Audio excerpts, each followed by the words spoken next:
आम्ही सध्या भाजपाचे प्रदेशाध्यक्ष दामू नायक हांच्या घरा कडेन आसात आनी सकाळच्यान एस.टी. लिडर जे आसा बीजेपीचे ते हांगा येवपाक चालू जाल्ले आसात. सगळ्यां पयलीं गणेश गांवकर आनी गोविंद गावडे आयले. ताजे नंतर प्रकाश वेळीप, वासुदेव मेंगांवकर, कुट्टाळेचे इंडिपेंडंट MLA आतोन वाज आनीक ताजे नंतर सगळ्यांचे लास्ट रमेश तवडकर आयले आसात. सद्याक एक मिटींग चालू आसा प्रदेशाध्यक्षा बरोबर ह्या सगळ्या एस.टी. लिडरांची आनी सुत्रां कडल्यान म्हायती मेळटे प्रमाणे एस.टी. रिजर्वेशन आनीक जो एक स्पॉट खाली आसा मंत्रिमंडळा भितर हाजेर ही क्रुशियल मिटींग चालू आसा. अजून पर्यंत कांय कळना की केन्ना ही मिटींग काबार जातली, पूण सद्याक ही मिटींग चालू आसा.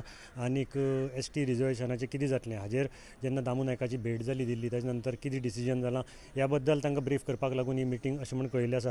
एकंदरीत हे जे लिडर आसात ते सगळे विचारपाक आयिल्ले आसा प्रदेशाध्यक्षाक की दिल्ली भेटीक कितें जालें, कितें डिसिजन जालां आनीक ह्या बद्दलची सगळी म्हायती. हाजे नंतरची जी इम्पॉर्टंट म्हायती येतली ती आमी तुमचे मुखार हाडटले. सद्याक पर्यंत मिटींग चालू आसा आनी केन्ना सोंपतली कितें जातलें हाजें कळना. गोमंतक TV खातीर मडगांवच्यान हांव गौरंग प्रभू मलकानेकर.